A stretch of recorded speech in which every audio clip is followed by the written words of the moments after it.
Here we are today with Dada J.P Vaswani. Thank you so much for giving me a couple of your minutes of your time. I know you're very busy, but it's a pleasure and an honor to be here with you. Thank you very much. Brother Miguel, it is such a joy to meet you, and I feel grateful to you for this opportunity that you are giving me to contact your listeners and your viewers. Dada, I watched you yesterday at the conference, and I was very inspired.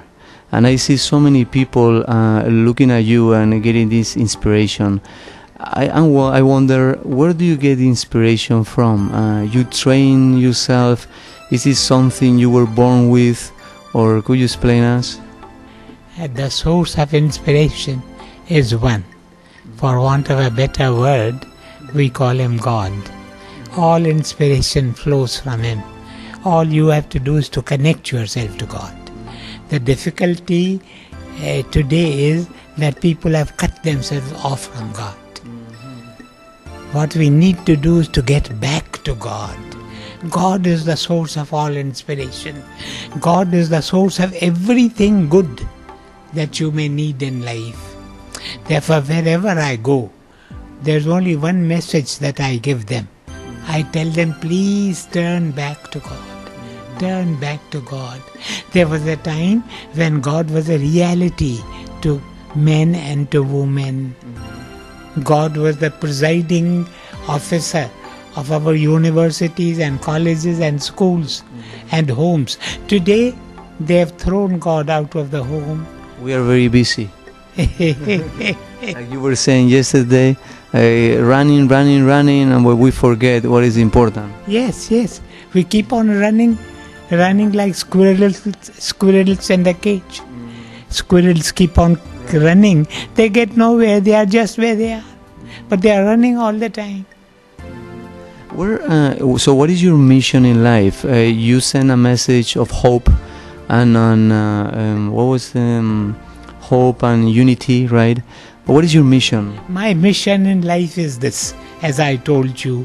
Wherever I go, I tell the people, please turn back to God. Turn back to God. There was a time when we lived in the love and fear of God. Then there was no terrorism. There was nothing wrong. Everything went on wonderfully well. During the last half a century, the world has changed considerably. It is true, our last century, the 20th century, has been a century of tremendous discoveries. Wonderful discoveries have been made. But in the bargain, we have lost ourselves. Man has lost himself.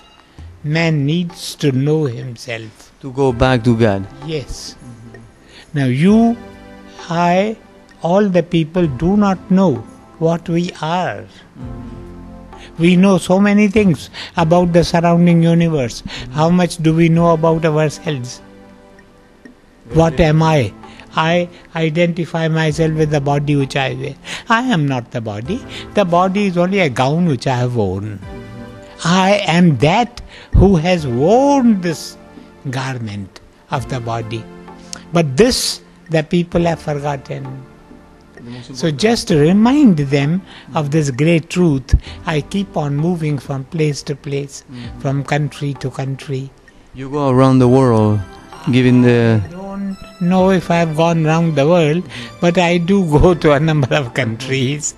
Wherever they call me, I go. Dada, where did you find your mission? Is something you were born with, or you something that clicked or developed? I was not born with this mission, because when I was young, when I was a school student, when I was a college student, I had my own dreams. But then I came in contact with a great master. He was a member. What is his name? He was a member of my family. Okay. He was my uncle, my father's brother, Sadhu Vaswani. He was a very learned man, and he was also a saint. He was a holy man. So I came in contact with him, and my entire outlook changed. Your dreams change. Otherwise, I wanted to make money. I wanted to become rich. I wanted to get a position of power. But then, after I came in contact with him, all those dreams faded. Yeah. For better ones. Yes, yes. All credit to my master, Sadhu Vaswani. He was a wonderful man. Greater, infinitely greater was he than my weak words may tell. He, what shall I say about him? Sometimes as I drew close to him, I felt that to touch the hem of his garment was to commune with God. The light of God shone in his eyes. The smile of God was on his face. A wonder of the infinite was in his faraway gaze. And a fragrance of the spring breeze was in the wondrous words which he spoke. He was at once a seer, he was a sage, he was a saint who did not hide himself in an ivory tower, but who came and mingled as a man amongst men, providing them with meaningful solutions to their problems and perplexities. He was an educationist. He is the founder of what we call the Mira movement in education. Mira movement in education.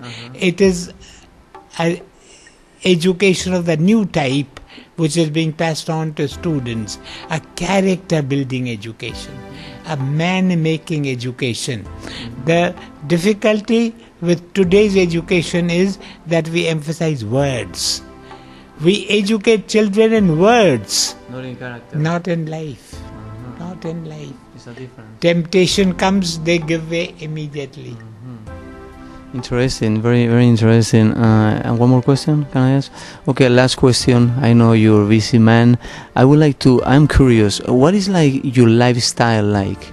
I mean, you do exercise, I know you are a vegetarian. What is your typical day like? What is? What is your lifestyle? Do you exercise? You know, eat healthy, you walk, you exercise, I do a little of everything. read, meditate. I read, I meditate, I exercise, I eat a little. Yeah, you're very healthy because you are 92 years old. Look at you. No, 2 years young.